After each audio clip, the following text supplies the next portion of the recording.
Os empregados da Eletrobras querem que o governo reassuma o controle da empresa, que, como sabemos, foi privatizada no processo de capitalização, mas também, ao contrário do que foi anunciado inicialmente, não apenas com o aumento do número de ações, ou seja, a ampliação do total e, portanto, a diminuição na participação relativa da União.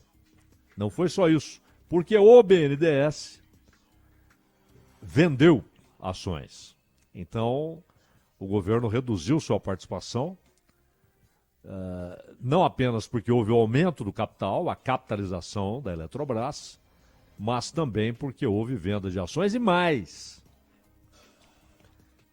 Um negócio esquisitíssimo, porque você troca a condição de acionista ordinário pela condição de acionista preferencial, ou seja, você perde direito a voto.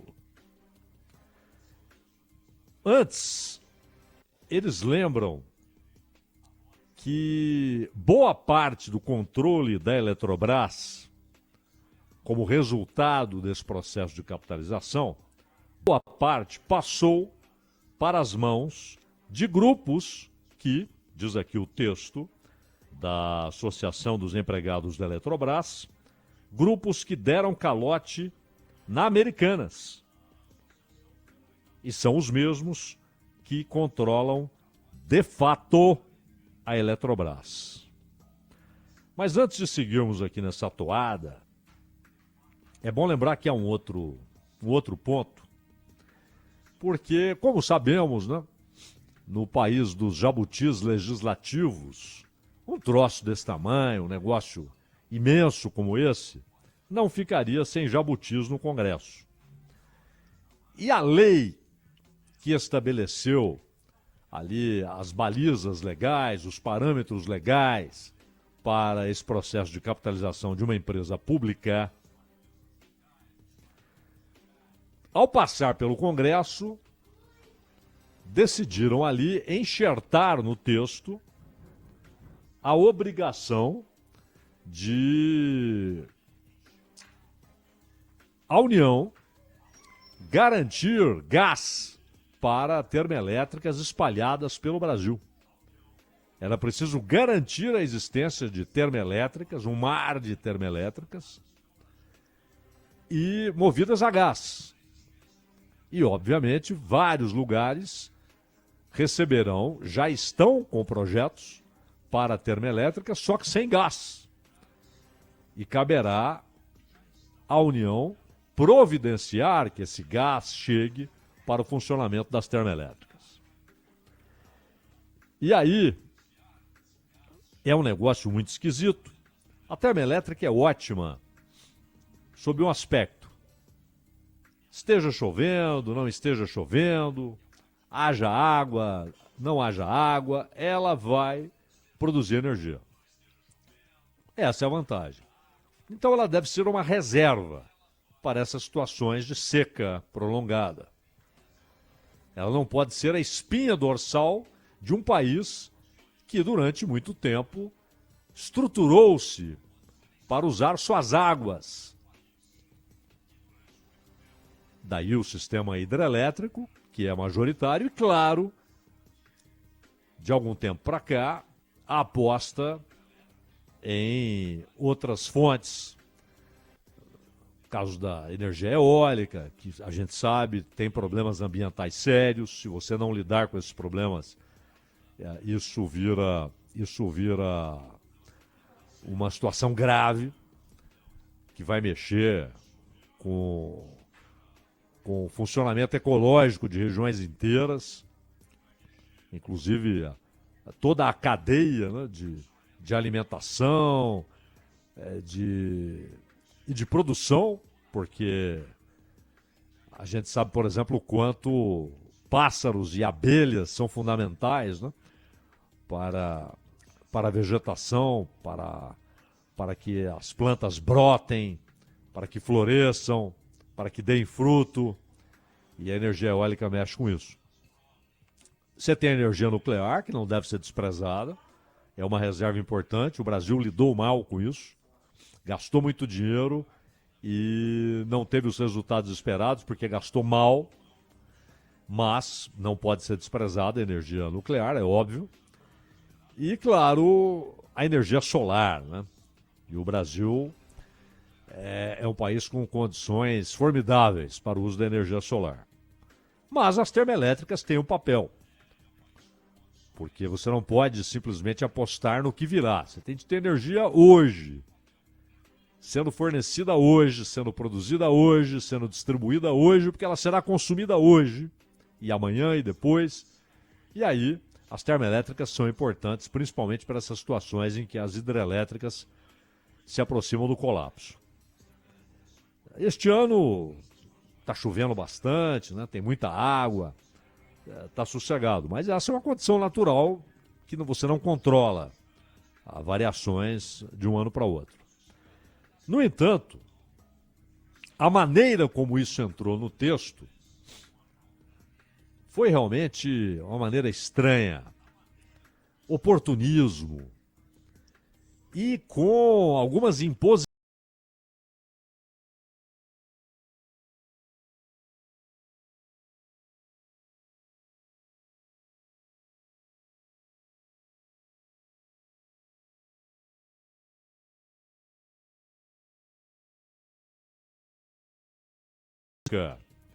De não contratar parte das usinas termoelétricas movidas a gás natural. Porque essa contratação foi imposta na lei que autorizou a privatização da Petrobras nesse processo de capitalização. E uma exigência imposta pelo Congresso para aprovar a lei que permitiu a privatização foi a contratação de energia gerada por novas usinas térmicas a gás natural a serem construídas em regiões específicas do interior do país. E aí o TCU está dizendo, olha, não tem respaldo técnico e entra em choque com diversas outras leis que regem a administração pública e o setor elétrico brasileiro. Como é que isso está aí? E se levada adiante, pode trazer riscos ao planejamento setorial e prejuízos aos consumidores de energia e também à competitividade do setor. Mas colocaram lá. Por quê? Os parlamentares às vezes vão jogando as coisas ali e não explicam. Eles representam a parte da sociedade. Cada um deles representa setores, representa grupo de eleitores, mas não explica nada. Mete um jabuti desse lá e depois vem o Tribunal de Contas dizendo, olha, isso aí entra em choque com outras leis, entra em choque com a legislação específica de produção de energia e também pode ser algo muito oneroso. O governo não pode se comprometer, em nome do Estado, em nome da União, não pode se comprometer a fazer isso. Mas aí vem o caso da Eletrobras, porque, primeiro, quem fez a avaliação do valor da empresa? Isso é um ponto essencial em qualquer venda, e muito mais numa venda de algo que é público, cujo dono, em última instância, é o povo brasileiro. Aí você já tem um problema. Porque quem fez esse levantamento? Quem avaliou? Quem estimou? Quem determinou um preço aceitável, básico? Então, é interessante notar que a empresa que faz a avaliação, ela também fez o mesmo tipo de trabalho para o setor privado, é claro, isso é fundamental, e fez para as americanas. E é uma empresa famosíssima, né, que é a Price Waterhouse Coopers. Antigamente a gente só falava Pricewaterhouse. Porque essa empresa não foi capaz de descobrir o que estava acontecendo nas Americanas. Não foi capaz. Aliás, não só ela.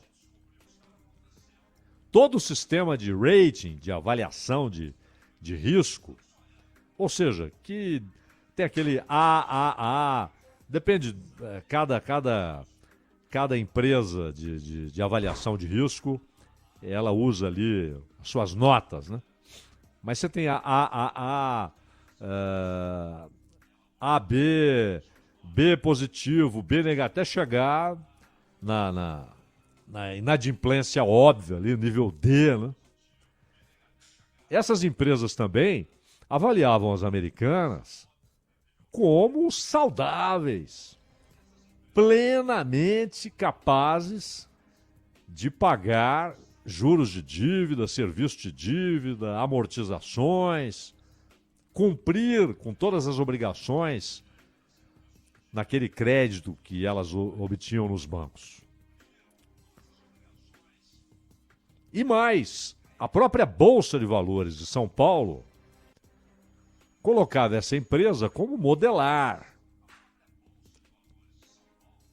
Então, o emprestador potencial olhava para Pricewaterhouse, olhava para as empresas de avaliação de risco, né, que fazem aqueles ratings, aquelas avaliações e tal, risco de dar o cano ou não, possibilidade de pagar em dia ou não.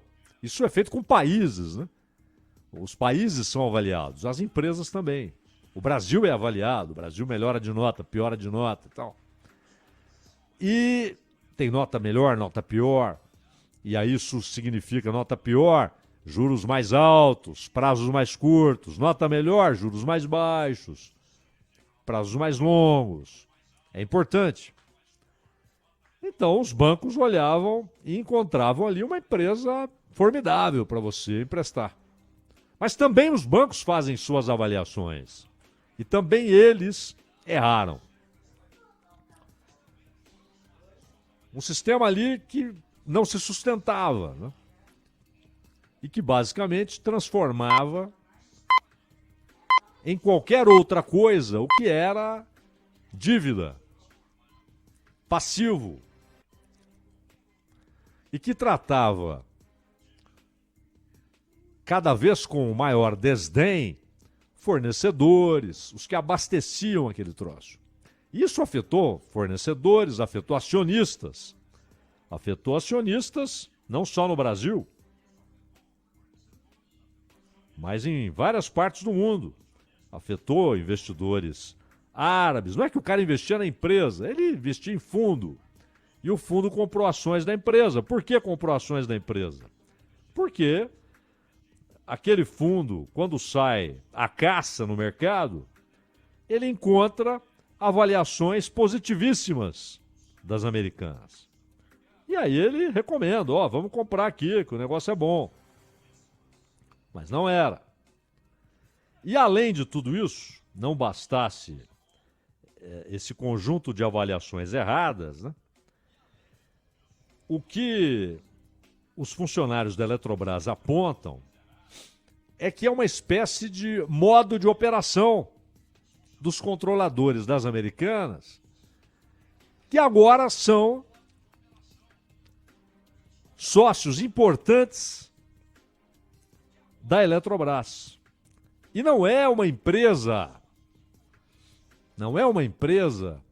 importante só porque era pública, foi construída com dinheiro público, viabilizada com dinheiro público, recebeu investimentos do dinheiro do povo.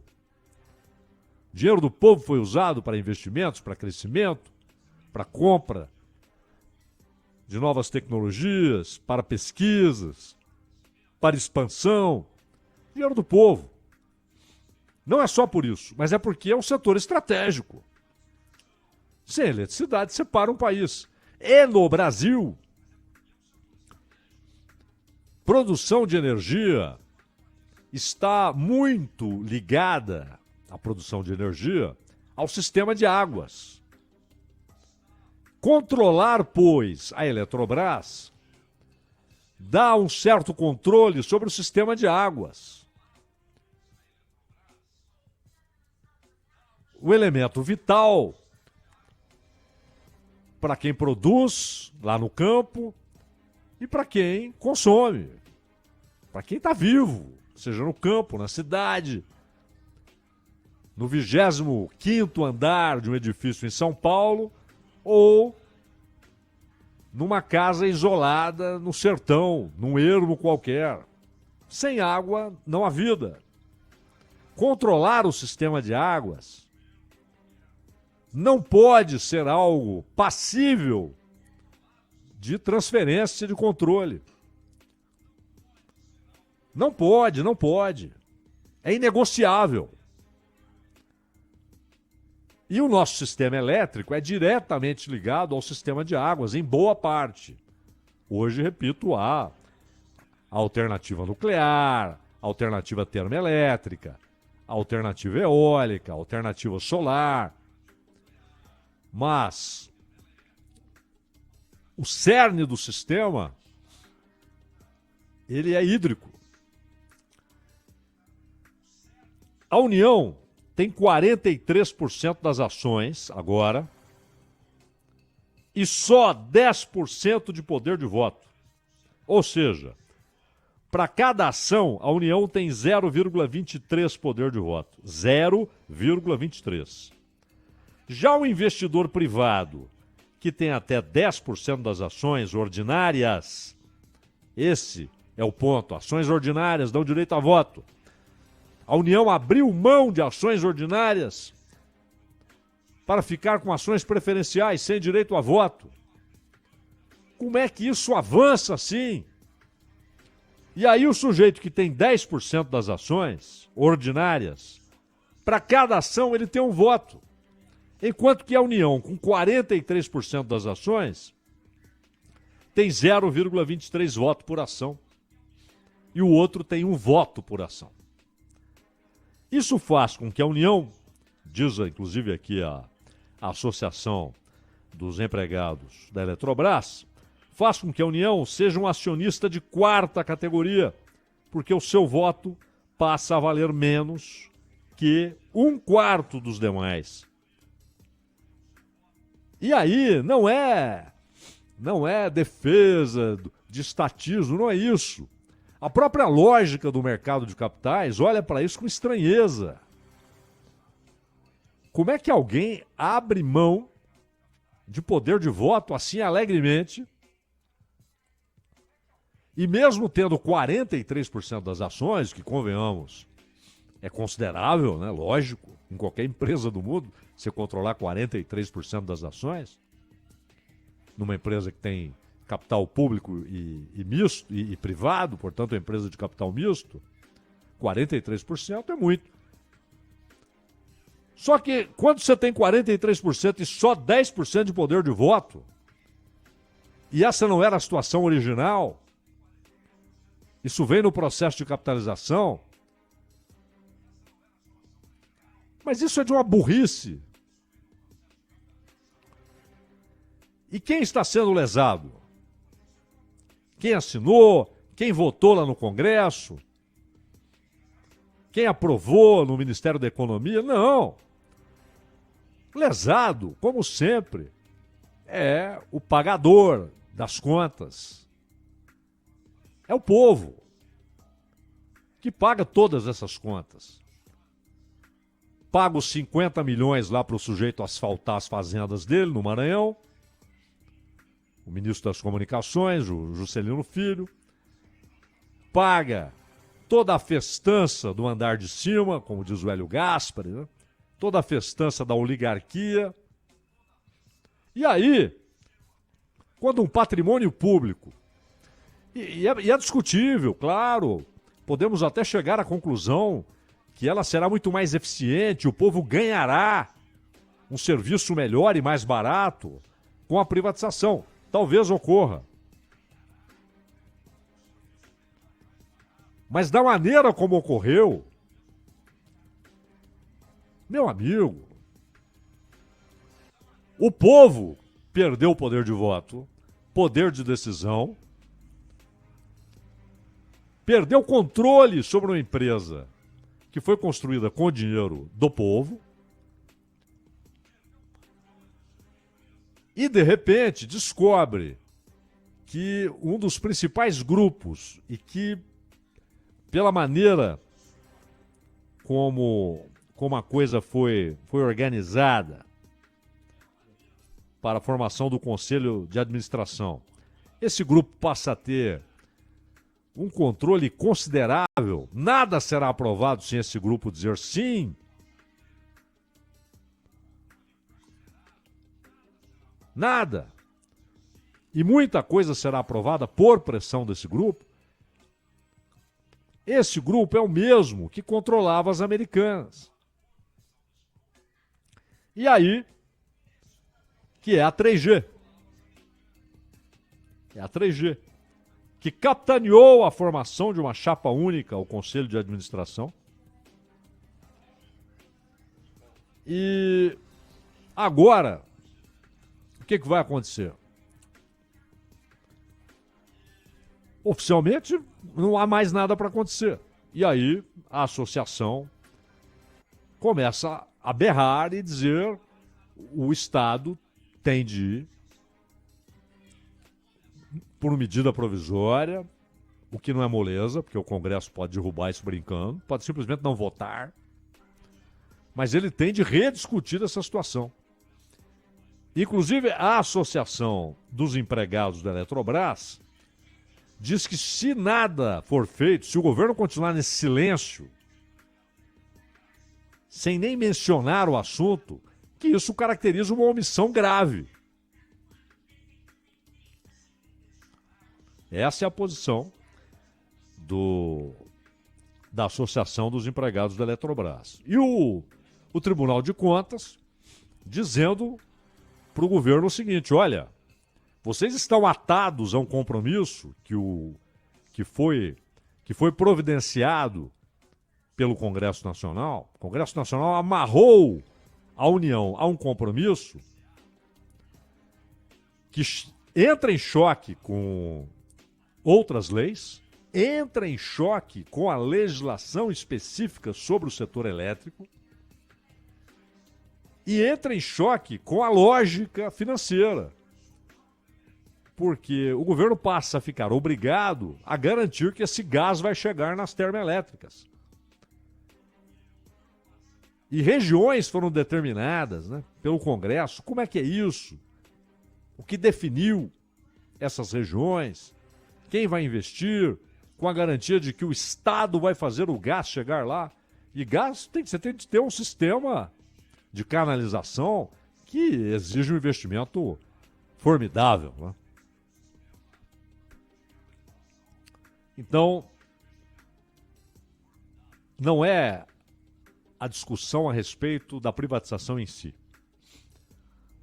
Privatização, como estatização, pode ser péssimo, pode ser bom. Depende de como você faz. E mais, o que importa para o consumidor é o serviço melhor e mais barato. Porque é isso que se argumenta. Olha, o Estado, ele é tão ruim na administração das coisas que ele entrega um serviço mais caro e ruim. A privatização pode levar a um serviço melhor e mais barato, o que geralmente é raro, né? Você melhorar a qualidade e o preço ficar mais baixo. Mas é essa a promessa embutida nos processos de privatização. Às vezes, isso se cumpre. Muitas vezes, não se cumpre. E nesse caso, desde o início, desde quando o Congresso aprovou, todo mundo que se interessa pelo assunto está dizendo, quase todo mundo, está dizendo: olha, esse troço aí das termoelétricas, isso vai ser um problema. E olha, a maneira como as coisas foram feitas, essa maneira resultará, provavelmente, em preço mais alto.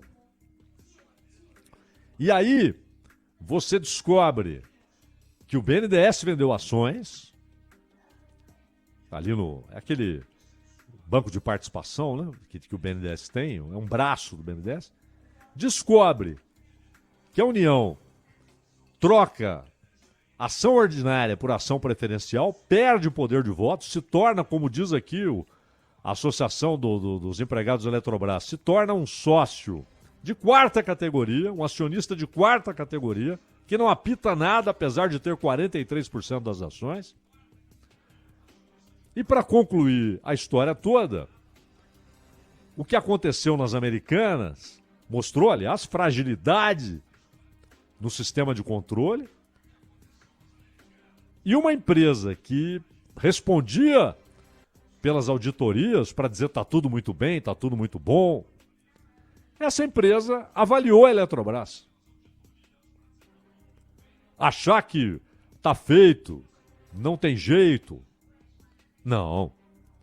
Então, no mínimo, é preciso que o governo discuta, leve a sério e que quem tem poder de decisão leia esse documento da associação. Ronald.